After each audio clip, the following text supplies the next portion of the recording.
ਪਿਆਰੇ ਬੱਚਿਓ, ਅੱਜ ਆਪਾਂ 6ਵੀਂ ਜਮਾਤ ਦੇ ਸਰੀਰਕ ਸਿੱਖਿਆ ਦੇ ਦੂਸਰੇ ਪਾਠ, ਜਿਸ ਦਾ ਨਾਮ ਹੈ ਸਫਾਈ ਅਤੇ ਸਾਂਭ ਸੰਭਾਲ ਬਾਰੇ ਗੱਲ ਕਰਾਂਗੇ ਕਿ ਇਸ ਪਾਠ ਵਿੱਚ ਕੀ ਮਹੱਤਵਪੂਰਨ ਹੈ, ਸਾਨੂੰ ਕਿਸ ਕਿਸ ਜਗ੍ਹਾ ਦੀ ਸਫਾਈ ਰੱਖਣੀ ਚਾਹੀਦੀ ਹੈ, ਕਿਵੇਂ ਰੱਖਣੀ ਚਾਹੀਦੀ ਹੈ ਅਤੇ ਕੀ ਸੰਭਾਲ ਕਰ ਸਕਦੇ ਹਾਂ ਤਾਂ ਜੋ ਅਸੀਂ ਰਿਸ਼ਟ ਪੁਸ਼ਟ ਰਹਿ ਸਕੀਏ ਔਰ ਬਿਮਾਰੀਆਂ ਤੋਂ ਬਚ ਸਕੀਏ। ਬੱਚਿਓ, ਜ਼ਰਾ ਸੋਚੋ ਕੀ ਹੋਵੇਗਾ ਜੇਕਰ ਤੁਹਾਡਾ ਘਰ, ਆਲਾ ਦੁਆਲਾ, ਸਕੂਲ ਸਾਫ਼ ਨਾ ਹੋਵੇ, ਹਰ ਥਾਂ ਗੰਦਗੀ ਦੇ ਢੇਰ ਲੱਗੇ ਹੋਣ ਅਤੇ ਮੱਖੀਆਂ ਮੱਛਰਾਂ ਦੀ ਭਰਮਾਰ ਹੋਵੇ। ਫਿਰ ਸਪਸ਼ਟ ਹੈ ਕਿ ਉੱਥੇ ਬਿਮਾਰੀਆਂ ਪੈਦਾ ਹੋਣਗੀਆਂ ਅਤੇ ਜੀਵਨ ਦੁੱਖ ਭਰਿਆ ਹੋ ਜਾਵੇਗਾ। ਇਸ ਤੋਂ ਤੁਸੀਂ ਭਲੀ ਭਾਂਤ ਸਮਝ ਗਏ ਹੋਵੋਗੇ ਕਿ ਸਫਾਈ ਅਤੇ ਵਸਤੂਆਂ ਦੀ ਸਾਂਭ ਸੰਭਾਲ ਦੀ ਕਿੰਨੀ ਲੋੜ ਹੈ। ਬੱਚਿਓ, ਮਹਾਤਮਾ ਗਾਂਧੀ ਨੇ ਕਿਹਾ ਸੀ, ਪਰਮਾਤਮਾ ਤੋਂ ਬਾਅਦ ਸਫਾਈ ਦਾ ਹੀ ਸਥਾਨ ਆਉਂਦਾ ਹੈ। 2 ਅਕਤੂਬਰ ਗਾਂਧੀ ਜਯੰਤੀ ਦੇ ਮੌਕੇ ਸਾਡੇ ਦੇਸ਼ ਦੇ ਮੌਜੂਦਾ ਪ੍ਰਧਾਨ ਮੰਤਰੀ ਸ਼੍ਰੀ ਨਰਿੰਦਰ ਮੋਦੀ ਜੀ ਨੇ ਸਫਾਈ ਦੀ ਮੁਹਿੰਮ ਸ਼ੁਰੂ ਕੀਤੀ, ਜਿਸ ਦਾ ਹੁੰਗਾਰਾ ਸਾਰੇ ਭਾਰਤ ਵਿੱਚੋਂ ਹਾਂ ਪੱਖੀ ਮਿਲਿਆ। ਸਮੇਂ-ਸਮੇਂ ਹਰ ਜਗ੍ਹਾ 'ਤੇ ਲੋਕਾਂ ਨੇ ਸਫਾਈ ਕਰਕੇ ਇਸ ਮੁਹਿੰਮ ਨੂੰ ਹੁੰਗਾਰਾ ਦਿੱਤਾ ਅਤੇ ਭਾਰਤ ਨੂੰ ਸਵੱਛ ਬਣਾਉਣ ਦੇ ਵਿੱਚ ਆਪਣਾ ਯੋਗਦਾਨ ਪਾਇਆ। ਹੁਣ ਸਵਾਲ ਉੱਠਦਾ ਹੈ ਕਿ ਘਰ, ਆਲੇ ਦੁਆਲੇ ਅਤੇ ਸਕੂਲ ਨੂੰ ਸਾਫ਼ ਕਿਵੇਂ ਰੱਖਿਆ ਜਾਵੇ। ਇਸ ਕੰਮ ਲਈ ਸਾਨੂੰ ਸੁਚੇਤ ਹੋਣ ਦੀ ਲੋੜ ਹੈ। ਮਨੁੱਖੀ ਜੀਵਨ ਵਿੱਚ ਸਿਹਤ ਦੀ ਸੰਭਾਲ ਕਰਨੀ ਜਿੰਨੀ ਜ਼ਰੂਰੀ ਹੈ, ਓਨੀ ਹੀ ਸਾਡੇ ਰੋਜ਼ਾਨਾ ਜੀਵਨ ਨੂੰ ਪ੍ਰਭਾਵਿਤ ਕਰਨ ਵਾਲੀਆਂ ਖਾਸ ਥਾਵਾਂ, ਜਿਵੇਂ ਸਾਡਾ ਘਰ, ਆਲਾ ਦੁਆਲਾ, ਸਕੂਲ ਅਤੇ ਖੇਡ ਦਾ ਮੈਦਾਨ ਦੀ ਸਫਾਈ ਕਰਨੀ ਅਤੀ ਜ਼ਰੂਰੀ ਹੈ। ਇਹਨਾਂ ਥਾਵਾਂ 'ਤੇ ਗੰਦਗੀ ਇਕੱਠੀ ਹੋਣ ਨਾਲ ਕਈ ਪ੍ਰਕਾਰ ਦੀਆਂ ਭਿਆਨਕ ਬਿਮਾਰੀਆਂ ਫੈਲ ਜਾਂਦੀਆਂ ਹਨ।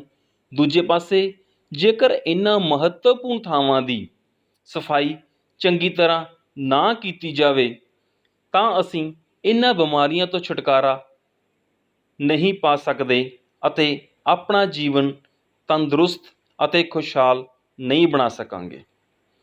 ਰੋਜ਼ਾਨਾ ਸਫਾਈ ਦੀ ਆਦਤ ਨਾਲ ਸਾਡੇ ਜੀਵਨ ਵਿੱਚ ਅਨੁਸ਼ਾਸਨ ਪੈਦਾ ਹੁੰਦਾ ਹੈ। ਸਾਫ਼ ਸੁਥਰੇ ਸਮਾਜ ਦੀ ਸਿਰਜਣਾ ਕਰਨ ਲਈ ਬੱਚਿਆਂ ਵਿੱਚ ਬਹੁਤ ਵੱਡੀ ਭੂਮਿਕਾ ਹੋ ਸਕਦੀ ਹੈ। ਇਹ ਤਾਂ ਹੀ ਸੰਭਵ ਹੋ ਸਕਦਾ ਹੈ ਜੇਕਰ ਸਾਡੇ ਘਰ ਦੇ ਛੋਟੇ ਵੱਡੇ ਸਾਰੇ ਜੀਅ ਸਫਾਈ ਅਤੇ ਵਸਤੂਆਂ ਦੀ ਸਾਂਭ ਸੰਭਾਲ ਦੀਆਂ ਗੱਲਾਂ 'ਤੇ ਅਮਲ ਕਰਨ। ਚੰਗਾ ਤਾਂ ਇਹ ਹੈ ਕਿ ਬੱਚਿਆਂ ਨੂੰ ਛੋਟੀ ਉਮਰ ਵਿੱਚ ਹੀ ਸਫਾਈ ਰੱਖਣ ਦੀਆਂ ਆਦਤਾਂ ਅਪਣਾ ਲੈਣੀਆਂ ਚਾਹੀਦੀਆਂ ਹਨ। ਬੱਚਿਓ, ਆਪਾਂ ਗੱਲ ਕਰਦੇ ਹਾਂ ਹੁਣ ਘਰ ਦੀ ਸਫਾਈ ਕਿਵੇਂ ਰੱਖੀ ਜਾ ਸਕਦੀ ਹੈ। ਕੀ ਮਹੱਤਵਪੂਰਨ ਗੱਲਾਂ ਨੇ ਜੋ ਸਾਨੂੰ ਘਰ ਦੀ ਸਫਾਈ ਵੇਲੇ ਧਿਆਨ ਰੱਖਣੀਆਂ ਚਾਹੀਦੀਆਂ ਹਨ। ਅਸੀਂ ਘਰ ਵਿੱਚ ਆਪਣੀ ਜ਼ਿੰਦਗੀ ਦਾ ਸਭ ਤੋਂ ਵੱਧ ਸਮਾਂ ਗੁਜ਼ਾਰਦੇ ਹਾਂ। ਘਰ ਵਿੱਚ ਸਾਫ਼ ਸੁਥਰਾ ਹੋਣਾ, ਘਰ ਦਾ ਸਾਫ਼ ਸੁਥਰਾ ਹੋਣਾ ਬਹੁਤ ਜ਼ਰੂਰੀ ਹੈ। ਹਰ ਇਨਸਾਨ ਸਾਫ਼ ਸੁਥਰੇ ਮਾਹੌਲ ਵਿੱਚ ਰਹਿ ਕੇ ਹੀ ਜ਼ਿੰਦਗੀ ਦਾ ਆਨੰਦ ਮਾਣ ਸਕਦਾ ਹੈ।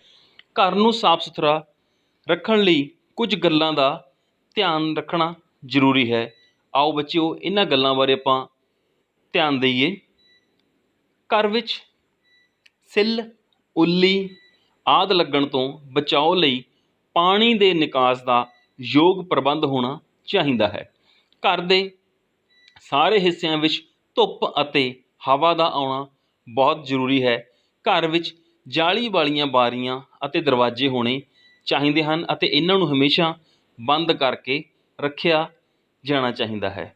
ਜੇਕਰ ਬੱਚਿਓ ਘਰ ਦੇ ਵਿੱਚ ਦਰਵਾਜ਼ੇ ਬਾਰੀਆਂ ਨਹੀਂ ਹੋਣਗੇ ਔਰ ਸਾਡੇ ਘਰ ਦੇ ਵਿੱਚ ਤਾਜ਼ੀ ਹਵਾ ਰੋਸ਼ਨ ਵਿੰਡੋ ਵਿੱਚੋਂ ਨਹੀਂ ਆਊਗੀ ਔਰ ਹਵਾ ਜੋ ਗੰਦਗੀ ਵਾਲੀ ਹੈ, ਭਾਰੀ ਹਵਾ ਹੈ, ਕਾਰਬਨ ਡਾਈਆਕਸਾਈਡ ਹੈ, ਉਹ ਰੋਸ਼ਨਦਾਨਾਂ ਵਿੱਚੋਂ ਬਾਹਰ ਨਹੀਂ ਨਿਕਲੇਗੀ ਤਾਂ ਸਾਨੂੰ ਘਰ ਵਿੱਚ ਰਹਿਣਾ ਬਹੁਤ ਮੁਸ਼ਕਿਲ ਹੋ ਜਾਵੇਗਾ ਸਾਹ ਲੈਣਾ ਔਖਾ ਹੋ ਜਾਵੇਗਾ, ਅਸੀਂ ਬਿਮਾਰੀਆਂ ਨਾਲ ਗ੍ਰਸਤ ਹੋ ਜਾਵਾਂਗੇ। ਦੂਜਾ ਅਸੀਂ ਗੱਲ ਕਰਦੇ ਹਾਂ ਰਸੋਈ ਦੀ। ਰਸੋਈ ਘਰ ਦਾ ਇੱਕ ਅਜਿਹਾ ਹਿੱਸਾ ਹੈ ਜਿਸ ਦੀ ਸਫਾਈ ਅਤੇ ਇਸ ਦੀ ਵਰਤੋਂ, ਇਸ ਵਿੱਚ ਵਰਤੇ ਜਾਣ ਵਾਲੇ ਭਾਂਡੇ, ਚੁੱਲ੍ਹੇ ਆਦਿ ਦੀ ਰੋਜ਼ਾਨਾ ਸਫਾਈ ਕਰਨੀ ਬਹੁਤ ਜ਼ਰੂਰੀ ਹੈ। ਰਸੋਈ ਵਿੱਚ ਖਾਣ ਵਾਲਾ ਭੋਜਨ ਹਮੇਸ਼ਾ ਢੱਕ ਕੇ ਰੱਖਣਾ ਚਾਹੀਦਾ ਹੈ।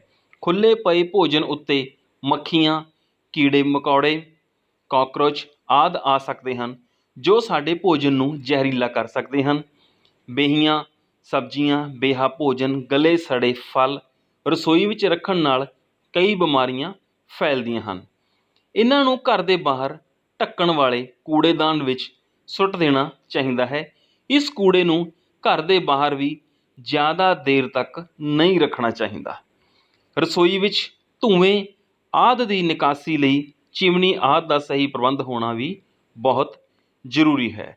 ਸੋ ਬੱਚਿਓ, ਜੇਕਰ ਅਸੀਂ ਚਾਹੁੰਦੇ ਕਿ ਸਾਡੇ ਘਰ ਦੇ ਵਿੱਚ ਸਫਾਈ ਰਹੇ ਤਾਂ ਸਾਨੂੰ ਆਪਣੀ ਰਸੋਈ ਦਾ ਵੀ ਪੂਰਾ ਧਿਆਨ ਰੱਖਣਾ ਪਵੇਗਾ, ਕਿਉਂਕਿ ਉੱਥੋਂ ਜੋ ਵੀ ਅਸੀਂ ਖਾਣਾ ਬਣਦਾ ਹੈ ਉਹ ਸਾਡੇ ਪੇਟ ਵਿੱਚ ਜਾਂਦਾ ਹੈ। ਜੇਕਰ ਉਹ ਖਾਣੇ ਵਿੱਚ ਹੀ ਗੰਦਗੀ ਮਿਲੀ ਹੋਊਗੀ ਤਾਂ ਪੱਕਾ ਹੈ ਕਿ ਸਾਨੂੰ ਬਿਮਾਰੀਆਂ ਜ਼ਰੂਰ ਲੱਗਣਗੀਆਂ। ਸੋ ਸਾਡੇ ਕਿਚਨ ਦਾ, ਸਾਡੇ ਰਸੋਈ ਦਾ ਸਾਫ਼ ਸੁਥਰਾ ਹੋਣਾ ਬਹੁਤ ਜ਼ਰੂਰੀ ਹੈ। ਅੱਗੇ ਅਸੀਂ ਗੱਲ ਕਰਦੇ ਹਾਂ ਬੱਚਿਆਂ ਨੂੰ ਸਬਜ਼ੀਆਂ, ਫਲ ਆਦਿ ਖਾਣ ਸਮੇਂ ਛਿਲਕੇ ਥਾਂ ਥਾਂ 'ਤੇ ਨਹੀਂ ਖਿਲਾਰਨੇ ਚਾਹੀਦੇ। ਇਹਨਾਂ ਨੂੰ ਕੂੜੇਦਾਨ ਵਿੱਚ ਪਾ ਦੇਣਾ ਚਾਹੀਦਾ ਹੈ। ਜੇਕਰ ਅਸੀਂ ਥਾਂ ਥਾਂ 'ਤੇ ਛਿਲਕੇ ਸਿੱਟਾਂਗੇ ਤਾਂ ਕੁਦਰਤੀ ਹੈ ਕਿ ਸਾਡਾ ਉਹ 'ਤੇ ਪੈਰ ਵੀ ਆ ਸਕਦਾ ਹੈ ਔਰ ਸਾਡੇ ਸੱਟ ਵੀ ਲੱਗ ਸਕਦੀ ਹੈ। ਦੂਸਰਾ, ਥਾਂ ਥਾਂ ਖਿਲਰੇ ਹੋਏ ਛਿਲਕਿਆਂ ਦੇ ਵਿੱਚ ਜੇਕਰ ਹੌਲੀ ਹੌਲੀ ਕੀਟਾਣੂ ਵੀ ਪੈਦਾ ਹੋ ਸਕਦੇ ਹਨ। ਜੇਕਰ ਉੱਥੇ ਹੀ ਜਮ੍ਹਾਂ ਹੁੰਦੇ ਨੇ ਅਤੇ ਸਾਨੂੰ ਸਾਡਾ ਘਰ ਜੋ ਹੈ ਕਿ ਨਿੱਕੇ ਨਿੱਕੇ ਕੀਟਾਣੂਆਂ ਔਰ ਸਾਡੀ ਬਿਮਾਰੀ ਨਾਲ ਸਾਨੂੰ ਗ੍ਰਸਤ ਕਰ ਦੂਗਾ। ਅੱਗੇ ਗੱਲ ਕਰਦੇ ਹਾਂ, ਕਈ ਬੱਚਿਆਂ ਨੂੰ ਥਾਂ ਥਾਂ 'ਤੇ ਥੁੱਕਣਾ ਜਾਂ ਕੁਰਲੀ ਕਰਨ ਦੀ ਮਾੜੀ ਆਦਤ ਹੁੰਦੀ ਹੈ ਔਰ ਘਰਾਂ ਵਿੱਚ ਕਈ ਵੱਡਿਆਂ ਦਾ ਵੀ ਇਹ ਆਦਤ ਹੋ ਸਕਦੀ ਹੈ। ਸੋ ਇਸ ਤਰ੍ਹਾਂ ਕਰਨ ਨਾਲ ਜਿੱਥੇ ਗੰਦਗੀ ਫੈਲਦੀ ਹੈ ਉੱਥੇ ਬਿਮਾਰੀਆਂ ਨੂੰ ਜਨਮ ਦੇਣ ਵਾਲੇ ਕੀਟਾਣੂ ਵੀ ਪੈਦਾ ਹੋ ਜਾਂਦੇ ਹਨ। ਬੱਚਿਆਂ ਨੂੰ ਇਸ ਆਦਤ ਤੋਂ ਛੁਟਕਾਰਾ ਪਾ ਲੈਣਾ ਚਾਹੀਦਾ ਹੈ ਔਰ ਘਰ ਦੇ ਵੱਡਿਆਂ ਨੂੰ ਵੀ ਇਸ ਮਾੜੀ ਆਦਤ ਨੂੰ ਛੱਡਣ ਲਈ ਕਹਿਣਾ ਚਾਹੀਦਾ ਹੈ। ਜੇਕਰ ਘਰ ਦੇ ਵਿੱਚ ਕਿਸੇ ਨੂੰ ਅਜਿਹੀ ਆਦਤ ਹੈ ਤਾਂ ਉਸ ਨੂੰ ਰੋਕਣਾ ਚਾਹੀਦਾ ਹੈ, ਤਾਂ ਜੋ ਘਰ ਦੇ ਵਿੱਚ ਗੰਦਗੀ ਨਾ ਫੈਲੇ ਔਰ ਘਰ ਦੇ ਵਿੱਚ ਬਿਮਾਰੀ ਵਗੈਰਾ ਐਂਟਰ ਨਾ ਕਰ ਸਕੇ। ਅੱਗੇ ਅਸੀਂ ਗੱਲ ਕਰਦੇ ਹਾਂ ਕਿ ਸਾਡੇ ਘਰ ਵਿੱਚ ਖਾਸ ਕਰਕੇ ਗਟਰ ਵਿੱਚ ਸਮੇਂ ਸਮੇਂ 'ਤੇ ਕੀਟਨਾਸ਼ਕ ਦਵਾਈਆਂ ਦਾ ਛਿੜਕਾਓ ਕਰਨਾ ਚਾਹੀਦਾ ਹੈ। ਇਸ ਨਾਲ ਘਰ ਵਿੱਚ ਮੱਖੀ, ਮੱਛਰ, ਕਾਕਰੋਚ ਆਦਿ ਨਹੀਂ ਰਹਿੰਦੇ। ਯਾਦ ਰਹੇ ਕਿ ਘਰ ਵਿੱਚ ਛਿੜਕਾਓ ਕੀਤੇ ਜਾਣ ਵਾਲੀ ਦਵਾਈ ਸਿਹਤ ਵਿਭਾਗ ਵੱਲੋਂ ਪ੍ਰਵਾਨਿਤ ਹੋਣੀ ਚਾਹੀਦੀ ਹੈ, ਤਾਂ ਕਿ ਜੋ ਸਾਡਾ ਘਰ ਹੈ ਉਹ ਕੀਟਾਣੂ ਰਹਿਤ ਹੋ ਜੇ ਔਰ ਅਸੀਂ ਬਿਮਾਰੀਆਂ ਤੋਂ ਬਚੇ ਰਹੀਏ। ਘਰ ਦੇ ਗੁਸਲਖਾਨੇ ਜਿੱਥੇ ਕਿ ਅਸੀਂ ਨਹਾਉਣਾ ਹੁੰਦਾ ਹੈ, ਬੱਚੇ ਉਸ ਦੀ ਸਫਾਈ ਵੱਲ ਵੀ ਖਾਸ ਧਿਆਨ ਦੇਣ ਦੀ ਲੋੜ ਹੈ। ਗੁਸਲਖਾਨੇ ਦਾ ਫਰਸ਼ ਗਿੱਲਾ ਨਹੀਂ ਰਹਿਣਾ ਚਾਹੀਦਾ। ਸਾਬਣ, ਸ਼ੈਂਪੂ, ਤੇਲ ਆਦਿ ਫਰਸ਼ ਉੱਤੇ ਨਹੀਂ ਡਿੱਗਣੇ ਚਾਹੀਦੇ। ਇਸ ਨਾਲ ਸਾਨੂੰ ਤਿਲਕ ਕੇ ਡਿੱਗਣ ਦਾ ਖਤਰਾ ਰਹਿੰਦਾ ਹੈ। ਘਰ ਦੀਆਂ ਨਾਲੀਆਂ ਅਤੇ ਮਲ ਮੂਤਰ ਦੇ ਨਿਕਾਸ ਦਾ ਸਹੀ ਪ੍ਰਬੰਧ ਹੋਣਾ ਬਹੁਤ ਜ਼ਰੂਰੀ ਹੈ, ਵਰਨਾ ਜੇਕਰ ਅਸੀਂ ਇਹਨਾਂ ਗੱਲਾਂ ਦਾ ਧਿਆਨ ਨਹੀਂ ਰੱਖਾਂਗੇ ਤਾਂ ਬਾਥਰੂਮ ਦੇ ਵਿੱਚ ਤਿਲਕਣ ਦੇ ਬਹੁਤ ਜ਼ਿਆਦਾ ਆਸਾਰ ਹੋ ਸਕਦੇ ਹਨ ਔਰ ਸੱਟ ਫੇਟ ਸਾਡੇ ਲੱਗਣ ਦੀ ਬਹੁਤ ਜ਼ਿਆਦਾ ਚਾਂਸਿਸ ਵੱਧ ਜਾਂਦੇ ਹਨ। ਸੋ ਸਾਨੂੰ ਬਾਥਰੂਮ ਦੀ ਸਫਾਈ ਰੱਖਣੀ ਵੀ ਬਹੁਤ ਜ਼ਰੂਰੀ ਹੈ। ਅੱਗੇ ਅਸੀਂ ਗੱਲ ਕਰਦੇ ਹਾਂ, ਸੌਣ ਲੱਗਿਆਂ ਆਪਣਾ ਬਿਸਤਰਾ ਝਾੜ ਲੈਣਾ ਚਾਹੀਦਾ ਹੈ, ਕਿਉਂਕਿ ਬੱਚੇ ਹੋ ਸਕਦਾ ਹੈ ਕਿ ਕਈ ਵਾਰ ਮੌਸਮ ਦੇ ਅਨੁਸਾਰ ਕੋਈ ਕੀਟ ਪਤੰਗਾ ਤੁਹਾਡੇ ਬਿਸਤਰੇ ਵਿੱਚ ਲੁਕਿਆ ਹੋਵੇ ਔਰ ਅਸੀਂ ਬਿਸਤਰਾ ਬਿਨਾਂ ਝਾੜੇ ਜੇਕਰ ਬਿਸਤਰੇ ਵਿੱਚ ਜਾਂਦੇ ਹਾਂ ਤਾਂ ਸਾਨੂੰ ਕੋਈ ਨਾ ਕੋਈ ਨੁਕਸਾਨ ਹੋਣ ਦਾ ਖਤਰਾ ਬਣਿਆ ਰਹਿ ਸਕਦਾ ਹੈ। ਸੋ ਬਿਸਤਰੇ ਨੂੰ ਵਿੱਚ ਜਾਣ ਤੋਂ ਪਹਿਲਾਂ, ਸੌਣ ਤੋਂ ਪਹਿਲਾਂ ਚੰਗੀ ਤਰ੍ਹਾਂ ਸਾਨੂੰ ਇਸ ਨੂੰ ਝਾੜ ਲੈਣਾ ਜ਼ਰੂਰੀ ਹੈ। ਬੱਚਿਆਂ ਲਈ ਪੜ੍ਹਨ ਵਾਲੀ ਜਗ੍ਹਾ ਹਮੇਸ਼ਾ ਸਾਫ਼ ਸੁਥਰੀ ਹੋਣੀ ਚਾਹੀਦੀ ਹੈ। ਬੱਚਿਆਂ ਨੂੰ ਆਪਣਾ ਪੜ੍ਹਨ ਵਾਲਾ ਮੇਜ਼, ਕੁਰਸੀ, ਕਿਤਾਬਾਂ, ਬਸਤੇ ਆਦਿ ਦੀ ਵੀ ਸਫਾਈ ਚੰਗੀ ਤਰ੍ਹਾਂ ਕਰਨੀ ਚਾਹੀਦੀ ਹੈ, ਤਾਂ ਕਿ ਸਾਨੂੰ ਪੜ੍ਹਨ ਦਾ ਵੀ ਮਨ ਕਰੇ। ਜਦੋਂ ਸਾਡਾ ਆਲਾ ਦੁਆਲਾ ਸਾਫ਼ ਸੁਥਰਾ ਸੁੰਦਰ ਹੋਊਗਾ ਤਾਂ ਸਾਡਾ ਕੁਦਰਤੀ ਹੈ ਕਿ ਪੜ੍ਹਨ ਵਿੱਚ ਮਨ ਲੱਗੇਗਾ। ਘਰ ਦੇ ਅੰਦਰ ਪਾਲਤੂ ਜਾਨਵਰ ਰੱਖਣ ਲਈ ਅਲੱਗ ਥਾਂ ਹੋਣੀ ਚਾਹੀਦੀ ਹੈ। ਇਸ ਦੇ ਮਲ ਮੂਤਰ ਦੇ ਨਿਕਾਸ ਦਾ ਵੀ ਯੋਗ ਪ੍ਰਬੰਧ ਹੋਣਾ ਚਾਹੀਦਾ ਹੈ।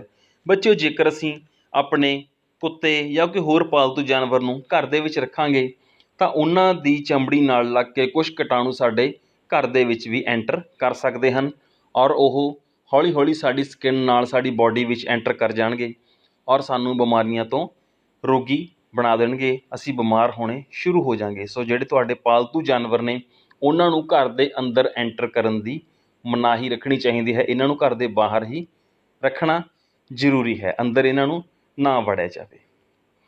ਘਰ ਦੇ ਅੰਦਰ ਦਾਖਲ ਹੋਣ ਤੋਂ ਪਹਿਲਾਂ ਸਾਨੂੰ ਆਪਣੀ ਪਹਿਨੀ ਹੋਈ ਜੁੱਤੀ ਚੰਗੀ ਤਰ੍ਹਾਂ ਝਾੜ ਲੈਣੀ ਚਾਹੀਦੀ ਹੈ, ਕਿਉਂਕਿ ਸਾਡੇ ਪੈਰਾਂ ਦੇ ਵਿੱਚ ਬੱਚਿਓ ਮਿੱਟੀ ਕੱਟਾ ਜਾਂ ਗੰਦਗੀ ਦੇ ਹੋਰ ਕੀਟਾਣੂ ਵੀ ਫਸੇ ਹੋ ਸਕਦੇ ਹਨ, ਜੋ ਕਿ ਜੇਕਰ ਅਸੀਂ ਜੁੱਤੀ ਬਾਹਰ ਝਾੜ ਕੇ ਅੰਦਰ ਨਹੀਂ ਆਵਾਂਗੇ ਤਾਂ ਉਹ ਕੀਟਾਣੂ ਸਾਡੇ ਘਰ ਦੇ ਅੰਦਰ ਐਂਟਰ ਕਰ ਜਾਣਗੇ ਔਰ ਸਾਨੂੰ ਬਿਮਾਰੀਆਂ ਲਗਾ ਦੇਣਗੇ।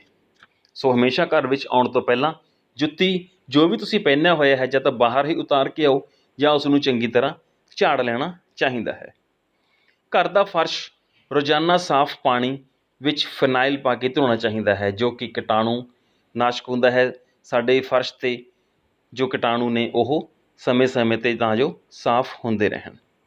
ਘਰ ਦੀਆਂ ਦਹਿਲੀਜ਼ਾਂ ਉੱਤੇ ਪਾਏਦਾਨ ਰੱਖਣੇ ਚਾਹੀਦੇ ਹਨ, ਇਹਨਾਂ ਨੂੰ ਸਮੇਂ ਸਮੇਂ 'ਤੇ ਸਾਫ਼ ਵੀ ਕਰਦੇ ਰਹਿਣਾ ਚਾਹੀਦਾ ਹੈ। ਘਰ ਵਿੱਚ ਵਿਛੇ ਹੋਏ ਗਲੀਚੇ ਜਾਂ ਦਰੀ ਆਦਿ ਦੀ ਸਫਾਈ ਰੱਖਣੀ ਵੀ ਬਹੁਤ ਜ਼ਰੂਰੀ ਹੈ। ਬੱਚਿਓ ਸਮੇਂ ਸਮੇਂ 'ਤੇ ਇਹਨਾਂ ਚੀਜ਼ਾਂ ਨੂੰ ਧੁੱਪ ਲਵਾ ਦੇਣੀ ਚਾਹੀਦੀ ਹੈ ਜਾਂ ਚੰਗੀ ਤਰ੍ਹਾਂ ਝਾੜ ਦੇਣਾ ਚਾਹੀਦਾ ਹੈ, ਤਾਂ ਕਿ ਇਹਨਾਂ ਵਿੱਚ ਗੰਦਗੀ ਔਰ ਮਿੱਟੀ ਦੇ ਜੋ ਕੀਟਾਣੂ ਨੇ ਉਹ ਸਾਫ਼ ਹੋ ਜਾਣ। ਅੱਗੇ ਅਸੀਂ ਗੱਲ ਕਰਦੇ ਹਾਂ ਘਰ ਦੀ ਸਾਂਭ ਸੰਭਾਲ ਦੀ, ਕਿ ਘਰ ਦੀ ਸਾਂਭ ਸੰਭਾਲ ਕਿਵੇਂ ਕਰਨੀ ਚਾਹੀਦੀ ਹੈ। ਘਰ ਜੋ ਹੈ ਸਾਨੂੰ ਘਰ ਦੀ ਸਫਾਈ ਦੇ ਨਾਲ ਨਾਲ ਇਹਨਾਂ ਥਾਵਾਂ ਉੱਤੇ ਵਰਤੇ ਜਾਣ ਵਾਲੇ ਸਮਾਨ ਦੀ ਸਾਂਭ ਸੰਭਾਲ ਵੀ ਜ਼ਰੂਰੀ ਹੈ। ਸਾਡੇ ਘਰ ਦੇ ਵਿੱਚ ਬੱਚੇ ਜੋ ਸਮਾਨ ਹੈ ਉਸ ਨੂੰ ਵੀ ਟਿਕਾਣੇ ਸਿਰ ਰੱਖਣਾ ਜ਼ਰੂਰੀ ਹੈ। ਜਿਵੇਂ ਘਰ ਦਾ ਸਮਾਨ ਆਪਣੀ ਨਿਸ਼ਚਿਤ ਜਗ੍ਹਾ 'ਤੇ ਪਿਆ ਹੋਣਾ ਚਾਹੀਦਾ ਹੈ, ਤਾਂ ਜੋ ਲੱਭਣ ਲੱਗਿਆਂ ਸਾਨੂੰ ਔਖ ਨਾ ਹੋਵੇ। ਆਪਣੇ ਟਿਕਾਣੇ 'ਤੇ ਪਏ ਸਮਾਨ ਨੂੰ ਲੱਭਣ ਵਿੱਚ ਆਸਾਨੀ ਹੁੰਦੀ ਹੈ ਅਤੇ ਸਮਾਨ ਟੁੱਟਣ ਤੋਂ ਵੀ ਬਚਿਆ ਰਹਿੰਦਾ ਹੈ। ਘਰ ਵਿੱਚ ਮੌਸਮ ਅਨੁਸਾਰ ਸਰਦੀਆਂ ਵਿੱਚ ਗਰਮੀਆਂ ਦੇ ਕੱਪੜਿਆਂ ਨੂੰ ਅਤੇ ਗਰਮੀਆਂ ਵਿੱਚ ਸਰਦੀਆਂ ਦੇ ਕੱਪੜਿਆਂ ਨੂੰ ਸੰਭਾਲ ਕੇ ਰੱਖਣਾ ਚਾਹੀਦਾ ਹੈ। ਭਾਵ ਕਿ ਘਰ ਦੇ ਵਿੱਚ ਕੋਈ ਉਚਿਤ ਪ੍ਰਬੰਧ ਹੋਣਾ ਚਾਹੀਦਾ ਹੈ ਕਿ ਜਿਸ ਮੌਸਮ ਦੇ ਕੱਪੜਿਆਂ ਦੀ ਸਾਨੂੰ ਨਹੀਂ ਲੋੜ, ਅਸੀਂ ਉਸ ਨੂੰ ਚੰਗੇ ਤਰੀਕੇ ਨਾਲ ਸਾਂਭ ਸੰਭਾਲ ਉਹਨਾਂ ਦੀ ਕਰ ਸਕੀਏ, ਸਾਡੇ ਕੱਪੜੇ ਇੱਧਰ ਉੱਧਰ ਨਾ ਰੁਲਦੇ ਫਿਰਨ। ਘਰ ਦੇ ਵਿੱਚ ਲੱਕੜ ਦੇ ਫਰਨੀਚਰ, ਬਾਰੀਆਂ, ਦਰਵਾਜ਼ੇ ਆਦਿ ਨੂੰ ਘੁਣ ਤੋਂ ਬਚਾਉਣ ਲਈ ਸਮੇਂ ਸਮੇਂ ਸਿਰ ਘੁਣ ਨਾਸ਼ਕ ਜਾਂ ਕੀਟਾਣੂ ਨਾਸ਼ਕ ਦਵਾਈਆਂ ਦਾ ਛਿੜਕਾਓ ਕਰਨਾ ਚਾਹੀਦਾ ਹੈ, ਤਾਂ ਜੋ ਸਾਡੇ ਜੋ ਫਰਨੀਚਰ ਹੈ, ਲੱਕੜ ਦਾ ਸਮਾਨ ਹੈ, ਉਹ ਖਰਾਬ ਨਾ ਹੋ ਜਾਵੇ। ਲੋਹੇ ਦੇ ਜੰਗ ਲੱਗਣ ਵਾਲੇ ਸਮਾਨ ਜਾਂ ਲੱਕੜ ਦੇ ਕੁਛ ਕੁ ਸਮਾਨ ਨੂੰ ਸਮੇਂ ਸਮੇਂ ਸਿਰ ਪੇਂਟ ਕਰਵਾ ਲੈਣਾ ਚਾਹੀਦਾ ਹੈ, ਤਾਂ ਕਿ ਉਹਨਾਂ ਦੀ ਸ਼ਾਈਨਿੰਗ ਬਣੀ ਰਹੇ ਔਰ ਉਹਨਾਂ 'ਤੇ ਕੀਟਾਣੂ ਵਗੈਰਾ ਪੈਦਾ ਨਾ ਹੋਣ। ਘਰ ਵਿੱਚ ਵਰਤਿਆ ਜਾਣ ਵਾਲਾ ਕੱਚ ਦਾ ਸਮਾਨ, ਚਾਕੂ, ਕੈਂਚੀ, ਪੇਚਕਸ, ਸੂਈ, ਨੇਲ ਕਟਰ, ਬਲੇਡ, ਕਣਕ ਦੇ ਬਚਾਓ ਲਈ ਵਰਤੀ ਜਾਣ ਵਾਲੀ ਦਵਾਈ ਜਾਂ ਫਨਾਈਲ ਅਤੇ ਤੇਜ਼ਾਬ ਦੀ ਬੋਤਲ ਆਦਿ ਸੁਰੱਖਿਅਤ ਜਗ੍ਹਾ 'ਤੇ ਹੋਣੀਆਂ ਚਾਹੀਦੀਆਂ ਹਨ, ਤਾਂ ਜੋ ਛੋਟੇ ਬੱਚੇ ਇਹਨਾਂ ਦੀ ਪਹੁੰਚ ਤੋਂ ਦੂਰ ਰਹਿਣ ਔਰ ਕੋਈ ਘਰ ਦੇ ਵਿੱਚ ਹੋਰ ਨੁਕਸਾਨ ਨਾ ਹੋ ਜਾਵੇ। ਸੋ ਇਹਨਾਂ ਨੂੰ ਬੱਚਿਆਂ ਦੀ ਪਹੁੰਚ ਤੋਂ ਦੂਰ ਰੱਖਣਾ ਚਾਹੀਦਾ ਹੈ। ਅੱਗੇ ਗੱਲ ਕਰਦੇ ਹਾਂ ਆਲੇ ਦੁਆਲੇ ਦੀ ਸਫਾਈ। ਬੱਚਿਓ ਘਰ ਦੀ ਸਫਾਈ ਦੇ ਨਾਲ ਨਾਲ ਸਾਨੂੰ ਆਲੇ ਦੁਆਲੇ ਦੀ ਸਫਾਈ ਰੱਖਣੀ ਵੀ ਜ਼ਰੂਰੀ ਹੈ। ਜੇਕਰ ਸਾਡਾ ਆਲਾ ਦੁਆਲਾ ਗੰਦਾ ਹੋਵੇਗਾ ਤਾਂ ਗੰਦਗੀ ਕਿਸੇ ਨਾ ਕਿਸੇ ਤਰ੍ਹਾਂ ਸਾਡੇ ਘਰ ਵਿੱਚ ਆ ਹੀ ਜਾਏਗੀ। ਇਕੱਲਾ ਆਪਣਾ ਘਰ ਸਾਫ਼ ਹੋਣ ਨਾਲ ਸਾਨੂੰ ਬਿਮਾਰੀਆਂ ਤੋਂ ਛੁਟਕਾਰਾ ਨਹੀਂ ਮਿਲ ਸਕਦਾ। ਬੱਚਿਓ ਜੇਕਰ ਅਸੀਂ ਆਪਣੇ ਘਰ ਨੂੰ ਸਾਫ਼ ਕਰਕੇ ਗੰਦਗੀ ਦਾ ਢੇਰ ਬਾਹਰ ਲਗਾ ਦੇਵਾਂਗੇ ਤਾਂ ਉੱਥੇ ਵੀ ਹੌਲੀ ਹੌਲੀ ਬਿਮਾਰੀ ਦੇ ਕੀਟਾਣੂ ਪੈਦਾ ਹੋ ਕੇ ਸਾਡੇ ਘਰ ਵੱਲ ਹੀ ਆਉਣਗੇ। ਸੋ ਜ਼ਰੂਰੀ ਹੈ ਕਿ ਘਰ ਦੀ ਸਫਾਈ ਤੋਂ ਬਾਅਦ ਅਸੀਂ ਆਪਣੇ ਆਲੇ ਦੁਆਲੇ ਦੀ ਸਫਾਈ ਵੀ ਜ਼ਰੂਰ ਰੱਖੀਏ, ਤਾਂ ਕਿ ਉੱਥੇ ਵੀ ਗੰਦਗੀ ਦੇ ਕੀਟਾਣੂ ਨੇ ਜਾਂ ਉੱਥੇ ਵੀ ਕੋਈ ਨੁਕਸਾਨਦਾਇਕ ਚੀਜ਼ ਨਾ ਹੋਵੇ ਜੋ ਸਾਨੂੰ ਬਿਮਾਰ ਕਰੇ ਜਾਂ ਸਾਡੇ ਆਲੇ ਦੁਆਲੇ ਨੂੰ ਖਰਾਬ ਕਰੇ। ਸਾਡੇ ਆਲੇ ਦੁਆਲੇ ਦੀ ਸਫਾਈ ਰੱਖਣ ਲਈ ਸਾਨੂੰ ਕੁਛ ਕੁ ਗੱਲਾਂ ਦਾ ਧਿਆਨ ਰੱਖਣਾ ਜ਼ਰੂਰੀ ਹੈ। ਜਿਵੇਂ ਕਿ ਸਭ ਤੋਂ ਪਹਿਲਾਂ ਆਪਾਂ ਕਹਿ ਸਕਦੇ ਹਾਂ ਕਿ ਘਰ ਦੇ ਬਾਹਰ ਪਾਲਤੂ ਪਸ਼ੂ ਨਹੀਂ ਬੰਨਣੇ ਚਾਹੀਦੇ। ਇਹਨਾਂ ਨੂੰ ਸਾਂਭਣ ਲਈ ਵੱਖਰੀ ਜਗ੍ਹਾ ਹੋਣੀ ਚਾਹੀਦੀ ਹੈ, ਕਿਉਂਕਿ ਇਹਨਾਂ ਦੇ ਮਲ ਮੂਤਰ ਨਾਲ ਵਾਤਾਵਰਨ ਖਰਾਬ ਹੁੰਦਾ ਹੈ ਔਰ ਮੱਖੀਆਂ ਮੱਛਰ ਇਹਨਾਂ 'ਤੇ ਬੈਠ ਕੇ ਸਾਡੇ ਘਰੇ ਐਂਟਰ ਕਰਦੇ ਹਨ ਔਰ ਸਾਡੇ ਖਾਣੇ ਥਰੂ ਸਾਡੇ ਪੇਟ ਵਿੱਚ ਜਾਂਦੇ ਹਨ ਔਰ ਸਾਨੂੰ ਬਿਮਾਰ ਕਰਦੇ ਹਨ। ਸੋ ਇਹਨਾਂ ਪਾਲਤੂ ਪਸ਼ੂਆਂ ਨੂੰ ਸਾਨੂੰ ਘਰ ਤੋਂ ਦੂਰ ਸ਼ੈੱਡਾਂ ਵਿੱਚ, ਜਿੱਥੇ ਇਹਨਾਂ ਦੀ ਪ੍ਰੋਪਰ ਜਗ੍ਹਾ ਬਣਾ ਕੇ ਉੱਥੇ ਹੀ ਸਾਨੂੰ ਰੱਖਣਾ ਚਾਹੀਦਾ ਹੈ। ਗਲੀਆਂ ਨਾਲੀਆਂ ਪੱਕੀਆਂ ਹੋਣੀਆਂ ਚਾਹੀਦੀਆਂ ਹਨ। ਜੇ ਗਲੀਆਂ ਵਿੱਚ ਟੋਏ ਪਏ ਹੋਣ ਤਾਂ ਇਹ ਮੀਂਹ ਪੈਣ 'ਤੇ ਪਾਣੀ ਨਾਲ ਭਰ ਜਾਂਦੇ ਹਨ। ਇਹ ਖੜ੍ਹਾ ਪਾਣੀ ਬਿਮਾਰੀਆਂ ਅਤੇ ਗੰਦਗੀ ਫੈਲਾਉਂਦਾ ਹੈ। ਘਰ ਦੇ ਬਾਹਰ ਦੀਆਂ ਨਾਲੀਆਂ ਵੀ ਢੱਕੀਆਂ ਹੋਣੀਆਂ ਚਾਹੀਦੀਆਂ ਹਨ। ਜੇਕਰ ਨਾਲੀਆਂ ਖੁੱਲ੍ਹੀਆਂ ਹਨ ਤਾਂ ਇਹਨਾਂ ਦੀ ਰੋਜ਼ਾਨਾ ਸਫਾਈ ਹੋਣੀ ਜ਼ਰੂਰੀ ਹੈ। ਗਲੀਆਂ ਅਤੇ ਨਾਲੀਆਂ ਪੱਕੀਆਂ ਕਰਨ ਅਤੇ ਸਾਫ਼ ਕਰਨ ਨੂੰ ਮੁਹੱਲੇ ਦੇ ਲੋਕਾਂ ਦਾ ਆਪਸੀ ਸਹਿਯੋਗ ਹੋਣਾ ਜ਼ਰੂਰੀ ਹੈ। ਇਹਨਾਂ ਨੂੰ ਠੀਕ ਕਰਾਉਣ ਲਈ ਸੰਬੰਧਿਤ ਮਹਿਕਮੇ ਨੂੰ ਵੀ ਆਪਾਂ ਬੇਨਤੀ ਕਰ ਸਕਦੇ ਹਾਂ। ਸੋ ਜੇਕਰ ਇਹ ਨਾਲੀਆਂ ਵਗੈਰਾ ਜਾਂ ਘਰ ਦੇ ਬਾਹਰ ਕਿਤੇ ਪਾਣੀ ਖੜ੍ਹਾ ਹੁੰਦਾ ਹੈ ਤਾਂ ਉੱਥੇ ਹੌਲੀ ਹੌਲੀ ਮੱਛਰ ਪੈਦਾ ਹੋਊਗਾ, ਜੋ ਕਿ ਸਾਨੂੰ ਹੀ ਬਿਮਾਰ ਕਰੂਗਾ। ਸੋ ਘਰ ਦੇ ਆਲੇ ਦੁਆਲੇ ਪਾਣੀ ਜਾਂ ਇਸ ਤਰ੍ਹਾਂ ਦੀ ਚੀਜ਼ਾਂ ਤੋਂ ਵੀ ਸਾਨੂੰ ਧਿਆਨ ਰੱਖਣਾ ਬਹੁਤ ਜ਼ਰੂਰੀ ਹੈ। ਅੱਗੇ ਅਸੀਂ ਗੱਲ ਕਰਦੇ ਹਾਂ, ਘਰ ਦੇ ਆਲੇ ਦੁਆਲੇ ਵਿੱਚ ਜੇਕਰ ਕਿਸੇ ਕਾਰਨ ਧੂੰਆਂ, ਮਿੱਟੀ ਆਦਿ ਪੈਦਾ ਹੁੰਦਾ ਹੈ ਤਾਂ ਉਹ ਘਰ ਵਿੱਚ ਆ ਹੀ ਜਾਵੇਗਾ। ਸੋ ਸਾਡੀ ਸਿਹਤ ਲਈ ਹਾਨੀਕਾਰਕ ਹੋਵੇਗਾ। ਇਸ ਦੇ ਬਚਾਓ ਲਈ ਘਰ ਦੇ ਅੰਦਰੋਂ ਹਵਾ ਬਾਹਰ ਵੱਲ ਨੂੰ ਕੱਢਣ ਵਾਲੇ ਪੱਖਿਆਂ ਦਾ ਹੋਣਾ ਵੀ ਜ਼ਰੂਰੀ ਹੈ, ਤਾਂ ਕਿ ਜੇਕਰ ਰਸੋਈ ਵਿੱਚ ਜਾਂ ਕਿਤੇ ਹੋਰ ਜਿਹੜਾ ਧੂੰਆਂ ਹੈ ਉਹ ਹੌਲੀ ਹੌਲੀ ਅਸੀਂ ਬਾਹਰ ਕੱਢ ਕੇ ਆਪਣੀ ਸਿਹਤ ਨੂੰ ਤੰਦਰੁਸਤ ਰੱਖ ਸਕੀਏ, ਇਹਨਾਂ ਬਿਮਾਰੀਆਂ ਤੋਂ ਬਚ ਸਕੀਏ। ਸਾਨੂੰ ਘਰ ਦਾ ਕੂੜਾ ਕਰਕਟ ਗਲੀਆਂ ਜਾਂ ਸੜਕਾਂ 'ਤੇ ਨਹੀਂ ਸੁੱਟਣਾ ਚਾਹੀਦਾ। ਇਸ ਨੂੰ ਬਾਹਰ ਕੂੜੇ ਵਾਲੇ ਢੋਲ ਦਾ ਪ੍ਰਬੰਧ ਹੋਣਾ ਚਾਹੀਦਾ ਹੈ। ਇਸ ਕੂੜੇਦਾਨ ਵਿੱਚੋਂ ਕੂੜਾ ਰੋਜ਼ਾਨਾ ਚੁੱਕਿਆ ਜਾਣਾ ਵੀ ਜ਼ਰੂਰੀ ਹੈ। ਇਸ ਤਰ੍ਹਾਂ ਨਾ ਹੋਣ ਦੀ ਸੂਰਤ ਵਿੱਚ ਸੰਬੰਧਿਤ ਮਹਿਕਮੇ ਨੂੰ ਆਪਾਂ ਸ਼ਿਕਾਇਤ ਕਰ ਸਕਦੇ ਹਾਂ, ਤਾਂ ਜੋ ਸਾਡੇ ਆਲੇ ਦੁਆਲੇ ਸਾਫ਼ ਸੁਥਰਾ ਮਾਹੌਲ ਬਣਿਆ ਰਹੇ ਔਰ ਅਸੀਂ ਬਿਮਾਰੀਆਂ ਤੋਂ ਬਚ ਸਕੀਏ, ਸੱਟਾਂ ਫੇਟਾਂ ਤੋਂ ਬਚ ਸਕੀਏ। ਸੋ ਅੱਗੇ ਗੱਲ ਕਰਦੇ ਹਾਂ ਕਿ ਘਰ ਦੇ ਆਲੇ ਦੁਆਲੇ ਦੀ ਵਿਹਲੀ ਪਈ ਥਾਂ 'ਤੇ ਸੰਘਣੇ ਹਰੇ ਭਰੇ ਬੂਟੇ ਜਾਂ ਦਰਖਤ ਲਗਾਉਣ ਨਾਲ ਪ੍ਰਦੂਸ਼ਣ ਘਟਦਾ ਹੈ ਅਤੇ ਵਾਤਾਵਰਨ ਸ਼ੁੱਧ ਹੁੰਦਾ ਹੈ। ਅੱਗੇ ਬੱਚਿਓ ਅਸੀਂ ਗੱਲ ਕਰਦੇ ਹਾਂ ਆਲੇ ਦੁਆਲੇ ਦੀ ਸਾਨੂੰ ਸੰਭਾਲ ਕਿਵੇਂ ਕਰਨੀ ਚਾਹੀਦੀ ਹੈ। ਪਹਿਲਾਂ ਆਪਾਂ ਗੱਲ ਕੀਤੀ ਸੀ ਸਫਾਈ ਦੀ, ਹੁਣ ਸੰਭਾਲ ਦੀ। ਬੱਚਿਓ, ਘਰ, ਗਲੀ ਅਤੇ ਮੁਹੱਲੇ ਦੇ ਆਲੇ ਦੁਆਲੇ ਦੀ ਸੰਭਾਲ ਕਰਨਾ ਵੀ ਸਾਡਾ ਫਰਜ਼ ਬਣਦਾ ਹੈ। ਕਈ ਬੱਚੇ ਸ਼ਰਾਰਤ ਨਾਲ ਗਲੀ ਅਤੇ ਮੁਹੱਲੇ ਵਿੱਚ ਲੱਗੀਆਂ ਸਾਡੀਆਂ ਸਟਰੀਟ ਲਾਈਟਾਂ ਦੇ ਸ਼ੀਸ਼ੇ ਜਾਂ ਬੱਲਬਾਂ ਨੂੰ ਤੋੜ ਦਿੰਦੇ ਹਨ। ਬੱਚਿਆਂ ਨੂੰ ਗਲੀ ਮੁਹੱਲੇ ਵਿੱਚ ਖੇਡਣ ਦੀ ਬਜਾਏ ਖੇਡ ਮੈਦਾਨ ਵਿੱਚ ਖੇਡਣਾ ਚਾਹੀਦਾ ਹੈ, ਤਾਂ ਜੋ ਗੇਂਦ ਵੱਜਣ ਨਾਲ ਮਕਾਨਾਂ ਦੇ ਬਾਹਰੀ ਸ਼ੀਸ਼ੇ ਨਾ ਟੁੱਟਣ। ਗਲੀਆਂ ਦੀਆਂ ਸੜਕਾਂ ਟੁੱਟਣ 'ਤੇ ਅਸੀਂ ਸੰਬੰਧਿਤ ਮਹਿਕਮੇ ਨੂੰ ਵੀ ਜਾਣਕਾਰੀ ਦੇ ਸਕਦੇ ਹਾਂ। ਸੋ ਬੱਚਿਓ, ਕੁਛ ਗੱਲਾਂ ਨੇ ਜਿਨ੍ਹਾਂ ਦਾ ਧਿਆਨ ਰੱਖ ਕੇ ਅਸੀਂ ਆਪਣੇ ਆਲੇ ਦੁਆਲੇ ਨੂੰ ਚੰਗੀ ਤਰੀਕੇ ਨਾਲ ਉਸ ਦੀ ਸਾਂਭ ਸੰਭਾਲ ਕਰ ਸਕਦੇ ਹਾਂ ਔਰ ਬਿਮਾਰੀਆਂ ਤੋਂ ਬਚ ਸਕਦੇ ਹਾਂ, ਸੱਟਾਂ ਫੇਟਾਂ ਤੋਂ ਬਚ ਸਕਦੇ ਹਾਂ। ਇਸ ਤੋਂ ਬਾਅਦ ਅਸੀਂ ਅੱਗੇ ਗੱਲ ਕਰਦੇ ਹਾਂ ਸਾਡੇ ਸਕੂਲ ਦੀ ਸਫਾਈ ਬਾਰੇ। ਸਕੂਲ ਨੂੰ ਵਿੱਦਿਆ ਦਾ ਮੰਦਰ ਕਿਹਾ ਗਿਆ ਹੈ। ਬੱਚੇ ਲਗਭਗ 6 ਤੋਂ 8 ਘੰਟੇ ਦਾ ਸਮਾਂ ਸਕੂਲ ਦੇ ਵਿੱਚ ਹੀ ਬਿਤਾਉਂਦੇ ਹਨ। ਜੇਕਰ ਸਕੂਲ ਦਾ ਮਾਹੌਲ ਗੰਦਗੀ ਵਾਲਾ ਹੋਵੇਗਾ ਤਾਂ ਉੱਥੇ ਚੰਗੀ ਤਰ੍ਹਾਂ ਪੜ੍ਹਨਾ ਲਿਖਣਾ ਮੁਸ਼ਕਲ ਹੋ ਜਾਵੇਗਾ। ਇਸ ਲਈ ਸਕੂਲ ਦੀ ਸਫਾਈ ਰੱਖਣਾ ਸਾਡਾ ਪਹਿਲਾ ਫਰਜ਼ ਹੈ। ਇਸ ਦੇ ਲਈ ਸਾਨੂੰ ਕੁਝ ਗੱਲਾਂ ਵੱਲ ਧਿਆਨ ਦੇਣਾ ਚਾਹੀਦਾ ਹੈ ਕਿ ਸਕੂਲ ਦੀ ਸਫਾਈ ਅਸੀਂ ਕਿਵੇਂ ਰੱਖ ਸਕਦੇ ਹਾਂ। ਆਓ ਇਹਨਾਂ 'ਤੇ ਵਿਚਾਰ ਚਰਚਾ ਕਰਦੇ ਹਾਂ। ਸਕੂਲ ਵਿੱਚ ਵਿਦਿਆਰਥੀਆਂ ਦੀਆਂ ਸ਼੍ਰੇਣੀਆਂ ਦੇ ਕਮਰੇ ਖੁੱਲ੍ਹੇ ਅਤੇ ਹਵਾਦਾਰ ਹੋਣੇ ਚਾਹੀਦੇ ਹਨ। ਕਮਰਿਆਂ ਵਿੱਚ ਰੌਸ਼ਨੀ ਦਾ ਠੀਕ ਪ੍ਰਬੰਧ ਹੋਣਾ ਚਾਹੀਦਾ ਹੈ, ਤਾਂ ਜੋ ਬੱਚਿਆਂ ਦੀ ਅੱਖਾਂ 'ਤੇ ਵੀ ਮਾੜਾ ਪ੍ਰਭਾਵ ਨਾ ਪਵੇ। ਰੌਸ਼ਨੀ ਪ੍ਰੋਪਰ ਹੋਣੀ ਚਾਹੀਦੀ ਹੈ। ਕਮਰਿਆਂ ਵਿੱਚ ਖਿੜਕੀਆਂ ਅਤੇ ਰੌਸ਼ਨਦਾਨ ਹੋਣ ਦੇ ਨਾਲ ਬੱਚਿਆਂ ਨੂੰ ਤਾਜ਼ੀ ਹਵਾ ਮਿਲਦੀ ਰਹੇਗੀ। ਸ਼੍ਰੇਣੀਆਂ ਦੇ ਕਮਰਿਆਂ ਵਿੱਚ ਮਿੱਟੀ ਘੱਟਾ ਨਹੀਂ ਹੋਣਾ ਚਾਹੀਦਾ। ਵਿਦਿਆਰਥੀਆਂ ਦੇ ਮੇਜ਼ ਅਤੇ ਕੁਰਸੀਆਂ ਸਾਫ਼ ਸੁਥਰੇ ਹੋਣੇ ਚਾਹੀਦੇ ਹਨ। ਵਿਦਿਆਰਥੀਆਂ ਨੂੰ ਬੈਠਣ ਤੋਂ ਪਹਿਲਾਂ ਆਪਣੇ ਮੇਜ਼ ਅਤੇ ਕੁਰਸੀਆਂ ਚੰਗੀ ਤਰ੍ਹਾਂ ਝਾੜ ਲੈਣੇ ਚਾਹੀਦੇ ਹਨ, ਤਾਂ ਜੋ ਉਹਨਾਂ ਦੇ ਕੱਪੜੇ ਵੀ ਸਾਫ਼ ਰਹਿ ਸਕਣ। ਬੱਚਿਆਂ ਦੇ ਸਕੂਲ ਦੇ ਜੋ ਬਾਥਰੂਮ ਨੇ, ਪਖਾਨੇ ਨੇ, ਉਹ ਰੋਜ਼ਾਨਾ ਸਾਫ਼ ਹੋਣੇ ਚਾਹੀਦੇ ਹਨ। ਸਕੂਲ ਦੀ ਸਫਾਈ ਲਈ ਕਰਮਚਾਰੀ ਜ਼ਰੂਰ ਹੋਣਾ ਚਾਹੀਦਾ ਹੈ, ਜੋ ਕਿ ਸਮੇਂ-ਸਮੇਂ 'ਤੇ ਇਹਨਾਂ ਪਖਾਨਿਆਂ ਨੂੰ ਦੇਖ ਰੇਖ ਦੇ ਨਾਲ ਸਾਫ਼ ਕਰ ਸਕੇ। ਬੱਚਿਆਂ ਦੇ ਪੜ੍ਹਨ ਵਾਲੇ ਕਮਰਿਆਂ ਦੀ ਸਫਾਈ ਨਾ ਹੋਣ 'ਤੇ ਵੀ ਬੱਚਿਆਂ ਅਤੇ ਅਧਿਆਪਕਾਂ ਨੂੰ ਸਕੂਲ ਮੁਖੀ ਦੇ ਧਿਆਨ ਵਿੱਚ ਲਿਆਉਣਾ ਚਾਹੀਦਾ ਹੈ। ਅੱਗੇ ਅਸੀਂ ਗੱਲ ਕਰਦੇ ਹਾਂ ਸਕੂਲ ਵਿੱਚ ਪੀਣ ਵਾਲਾ ਜੋ ਪਾਣੀ ਹੈ ਉਹ ਸ਼ੁੱਧ ਪਾਣੀ ਦਾ ਪ੍ਰਬੰਧ ਵੀ ਹੋਣਾ ਜ਼ਰੂਰੀ ਹੈ, ਤਾਂ ਕਿ ਸਾਫ਼ ਪਾਣੀ, ਨਿਰਮਲ ਪਾਣੀ ਪੀ ਕੇ ਬੱਚੇ ਜੋ ਹਨ ਉਹ ਤੰਦਰੁਸਤ ਰਹਿਣ, ਕਿਸੇ ਤਰ੍ਹਾਂ ਦੀ ਬਿਮਾਰੀ ਤੋਂ ਗ੍ਰਸਤ ਨਾ ਹੋਣ। ਵਿਦਿਆਰਥੀਆਂ ਨੂੰ ਸਕੂਲ ਵਿੱਚ ਮਿਲਣ ਵਾਲਾ ਭੋਜਨ ਸਾਫ਼ ਸੁਥਰਾ ਅਤੇ ਸੰਤੁਲਿਤ ਹੋਣਾ ਚਾਹੀਦਾ ਹੈ, ਤਾਂ ਜੋ ਬੱਚੇ ਭੋਜਨ ਖਾਣ ਤੋਂ ਬਾਅਦ ਤੰਦਰੁਸਤ ਰਹਿਣ, ਸਿਹਤ ਉਹਨਾਂ ਦੀ ਅੱਛੀ ਬਣੀ ਰਹੇ। ਬੱਚਿਆਂ ਨੂੰ ਸਕੂਲ ਵਿੱਚ ਸਾਫ਼ ਸੁਥਰੇ ਕੱਪੜੇ ਪਾ ਕੇ ਆਉਣਾ ਚਾਹੀਦਾ ਹੈ।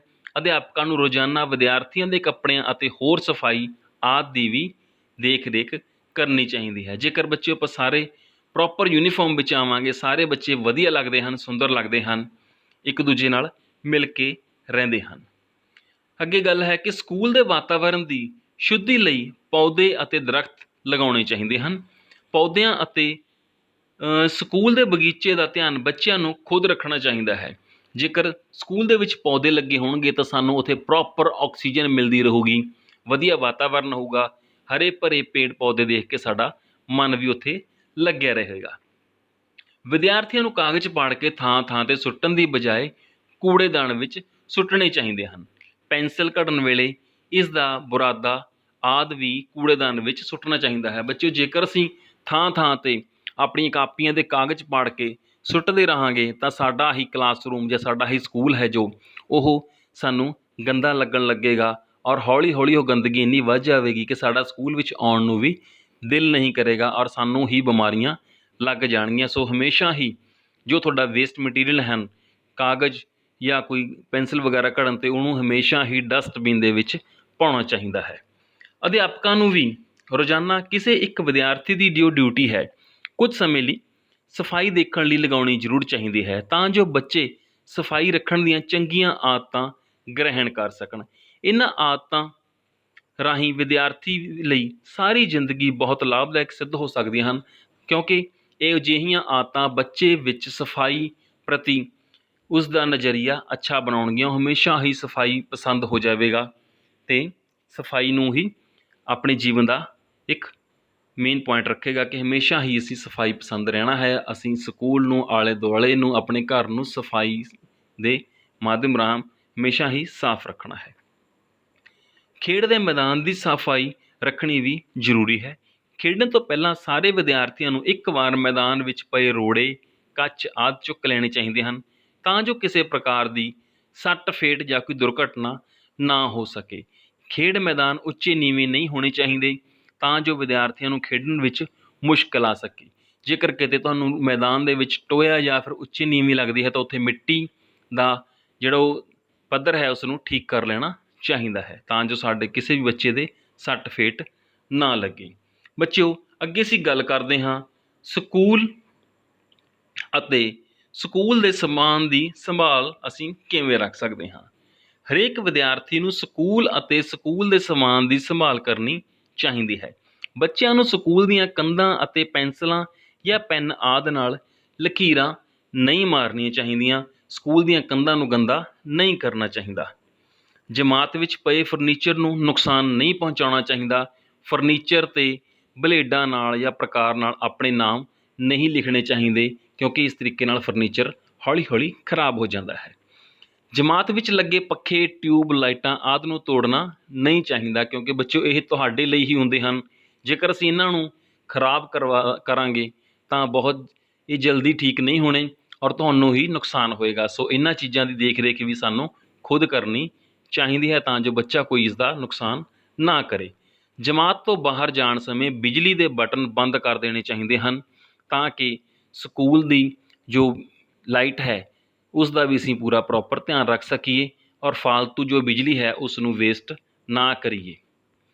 ਪੀਣ ਤੋਂ ਪਾਣੀ ਜੋ ਹੈ ਸਾਡਾ ਪੀਣ ਤੋਂ ਬਾਅਦ ਟੂਟੀ ਨੂੰ ਚੰਗੀ ਤਰ੍ਹਾਂ ਬੰਦ ਕਰ ਦੇਣਾ ਚਾਹੀਦਾ ਹੈ। ਇਹ ਨਾ ਹੋਵੇ ਕਿ ਸਕੂਲ ਦੀ ਟੂਟੀਆਂ ਖੁੱਲ੍ਹੀਆਂ ਰਹਿਣ, ਆਪਾਂ ਸੋਚੀਏ ਵੀ ਕਿਹੜਾ ਸਾਡੇ ਘਰ ਦੀ ਟੂਟੀ ਹੈ, ਕੋਈ ਗੱਲ ਨਹੀਂ, ਪਾਣੀ ਵੇਸਟ ਜਾਂਦਾ ਹੈ, ਜਾਣ ਦਿਓ। ਪਰ ਜੇਕਰ ਪਾਣੀ ਇਸ ਤਰ੍ਹਾਂ ਵੇਸਟ ਜਾਵੇਗਾ ਤਾਂ ਕਿਸੇ ਲੋੜਵੰਦ ਬੱਚੇ ਨੂੰ ਨਹੀਂ ਮਿਲ ਸਕੇਗਾ, ਟੈਂਕੀ ਖਾਲੀ ਹੋ ਜਾਵੇਗੀ। ਸੋ ਹਮੇਸ਼ਾ ਹੀ ਜਦੋਂ ਪਾਣੀ ਦੀ ਜ਼ਰੂਰਤ ਨਹੀਂ ਤਾਂ ਟੂਟੀ ਨੂੰ ਬੰਦ ਕਰ ਦੇਣਾ ਚਾਹੀਦਾ ਹੈ। ਸਕੂਲ ਦੇ ਬਗੀਚੇ ਵਿੱਚ ਲੱਗੇ ਪੌਦੇ, ਫੁੱਲ ਆਦਿ ਨਹੀਂ ਤੋੜਨੇ ਚਾਹੀਦੇ, ਸਗੋਂ ਇਹਨਾਂ ਦੀ ਸੰਭਾਲ ਕਰਕੇ ਸਕੂਲ ਦੀ ਸੁੰਦਰਤਾ ਨੂੰ ਕਾਇਮ ਰੱਖਣਾ ਜ਼ਰੂਰੀ ਹੁੰਦਾ ਹੈ। ਬੱਚਿਓ, ਸਕੂਲ ਵਿਚਲੀ ਲਾਇਬ੍ਰੇਰੀ ਦੀਆਂ ਕਿਤਾਬਾਂ ਠੀਕ ਤਰੀਕੇ ਨਾਲ ਆਪਣੀ ਸਹੀ ਜਗ੍ਹਾ 'ਤੇ ਵੱਖਰੇ ਵੱਖਰੇ ਖਾਨਿਆਂ ਵਿੱਚ ਵੱਖਰੇ ਵੱਖਰੇ ਵਿਸ਼ੇ ਮੁਤਾਬਕ ਹੋਣੀਆਂ ਚਾਹੀਦੀਆਂ ਹਨ। ਲਾਇਬ੍ਰੇਰੀ ਵਿੱਚ ਪੜ੍ਹਦੇ ਸਮੇਂ ਸਾਨੂੰ ਸ਼ਾਂਤੀ ਬਣਾ ਕੇ ਰੱਖਣੀ ਵੀ ਜ਼ਰੂਰੀ ਹੁੰਦੀ ਹੈ। ਇਸ ਤੋਂ ਇਲਾਵਾ ਆਪਾਂ ਕਹਿ ਸਕਦੇ ਵੀ ਖੇਡ ਦਾ ਸਮਾਨ, NCC ਜਾਂ ਬੈਂਡ ਜਾਂ ਸਕੂਲ ਦੇ ਵਿੱਚ ਜੋ ਤੁਹਾਡੇ ਸਮਾਨ ਹੈ, ਹਰ ਤਰੀਕੇ ਦਾ ਉਸ ਨੂੰ ਪੂਰੇ ਚੰਗੇ ਤਰੀਕੇ ਨਾਲ ਵੀ ਸਾਨੂੰ ਉਸ ਦੀ ਸਾਂਭ ਸੰਭਾਲ ਕਰਨੀ ਚਾਹੀਦੀ ਹੈ। ਜੋ ਸਮਾਨ ਜਿੱਥੋਂ ਚੱਕਿਆ ਹੈ ਉਸ ਨੂੰ ਉਸੇ ਤਰੀਕੇ ਨਾਲ ਉੱਥੇ ਹੀ ਰੱਖਣਾ ਸਾਡਾ ਫਰਜ਼ ਬਣਦਾ ਹੈ। ਆਪਾਂ ਕਹਿ ਸਕਦੇ ਹਾਂ ਜਿਵੇਂ ਕਿ ਸਕੂਲ ਦੀਆਂ ਵੱਖਰੀਆਂ ਵੱਖਰੀਆਂ ਜੋ ਸਾਡੀ ਲੈਬਸ ਨੇ, ਪ੍ਰਯੋਗਸ਼ਾਲਾਵਾਂ ਨੇ, ਉਹਨਾਂ ਦਾ ਸਮਾਨ ਵੀ ਹੈ, ਆਹ ਜੋ ਹੈ ਸਾਨੂੰ ਹਮੇਸ਼ਾ ਉਹ ਆਪਣੇ ਸਹੀ ਜਗ੍ਹਾ 'ਤੇ ਰੱਖਣਾ ਚਾਹੀਦਾ ਹੈ, ਤਾਂ ਜੋ ਲੋੜ ਪੈਣ 'ਤੇ ਅਸੀਂ ਉੱਥੋਂ ਚੱਕ ਵੀ ਸਕੀਏ ਔਰ ਉਸ ਨੂੰ ਖਰਾਬ ਹੋਣ ਤੋਂ ਬਚਾ ਵੀ ਸਕੀਏ। ਸੋ ਬੱਚਿਓ, ਮੈਨੂੰ ਉਮੀਦ ਹੈ ਕਿ ਤੁਸੀਂ ਇਸ ਪਾਠ ਨੂੰ ਚੰਗੀ ਤਰੀਕੇ ਨਾਲ ਸਮਝ ਲਿਆ ਹੋਊਗਾ ਕਿ ਸਫਾਈ ਸਾਡੇ ਜੀਵਨ ਦਾ ਕਿਸ ਤਰ੍ਹਾਂ ਇੱਕ ਜ਼ਰੂਰੀ ਹਿੱਸਾ ਹੈ। ਜੇਕਰ ਅਸੀਂ ਸਾਫ਼ ਸਫਾਈ ਨਹੀਂ ਰੱਖਾਂਗੇ ਤਾਂ ਅਸੀਂ ਬਿਮਾਰ ਹੋ ਜਾਵਾਂਗੇ। ਸਾਨੂੰ ਆਪਣੇ ਘਰ ਦੀ, ਆਲੇ ਦੁਆਲੇ ਦੀ, ਸਕੂਲ ਦੀ, ਹਰ ਜਗ੍ਹਾ ਦੀ, ਜਿੱਥੇ ਵੀ ਅਸੀਂ ਕੋਈ ਇਨਸਾਨ ਰਹਿੰਦਾ ਹੈ ਜਾਂ ਜਿੱਥੇ ਵੀ ਅਸੀਂ ਜਾ ਸਕਦੇ ਹਾਂ, ਉਸ ਜਗ੍ਹਾ ਦੀ ਸਾਨੂੰ ਹਮੇਸ਼ਾ ਸਫਾਈ ਰੱਖਣੀ ਜ਼ਰੂਰੀ ਹੈ, ਜੋ ਕਿ ਬਹੁਤ ਬਹੁਤ ਸਾਨੂੰ ਇਸ ਦੀ ਲੋੜ ਹੈ ਬਿਮਾਰੀਆਂ ਤੋਂ ਬਚਣ ਲਈ, ਤੰਦਰੁਸਤ ਰਹਿਣ ਲਈ। ਸੋ ਹਮੇਸ਼ਾ ਸਫਾਈ ਨੂੰ ਆਪਣੇ ਜੀਵਨ ਦਾ ਇੱਕ ਮੁੱਖ ਆਧਾਰ ਬਣਾ ਕੇ ਚੱਲਣਾ ਸਾਡਾ ਫਰਜ਼ ਬਣਦਾ ਹੈ। ਧੰਨਵਾਦ।